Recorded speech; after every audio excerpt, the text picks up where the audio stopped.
leader of the opposition, Rahul Gandhi, said that those responsible for the Pahalgam terror attack must pay the price for what they have done. He in fact also said that the attackers must be made to realize they cannot do this to India. He said the government has the opposition's 100% support and Prime Minister Modi has to take action. Let's listen in to what leader of the opposition said. सिर्फ ये कहना चाहता हूं कि जिन लोगों ने ये किया है,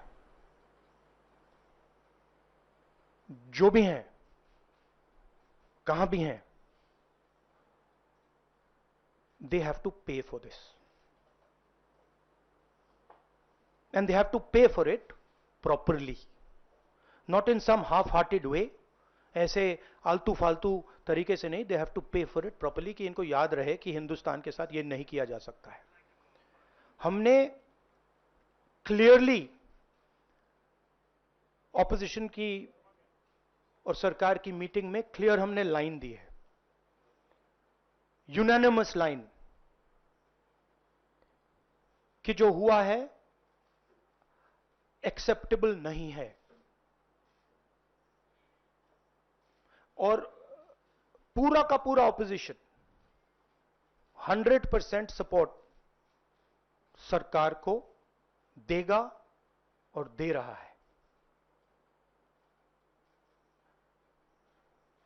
नरेंद्र मोदी को एक्शन लेना है, एकदम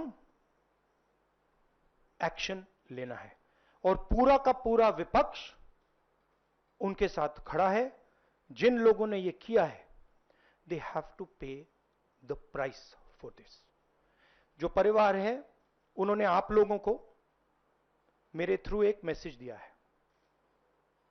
एक्चुअली प्रधानमंत्री जी को उन्होंने मुझे कहा कि आप प्रधानमंत्री जी को यह बताइए, तो मैं 28 जो हमारे शहीद हैं उनके साइड से प्रधानमंत्री को आपके माध्यम से मैसेज दे रहा हूं.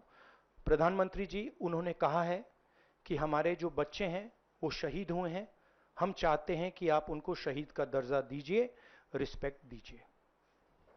28 people have been killed in cold blood. Okay?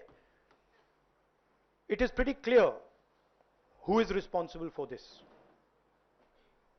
The people who are responsible for this must pay a price. The Prime Minister has to take action, right? And the action has to be clear and it has to be strong, without any confusion. The Prime Minister must not dilly-dally, must not waste time, must make it very clear that India is not going to tolerate this type of nonsense. So he needs to act. That's what I'm saying. He can act in whatever time frame he thinks necessary, but he has to act soon. The people who have done this need to pay a price.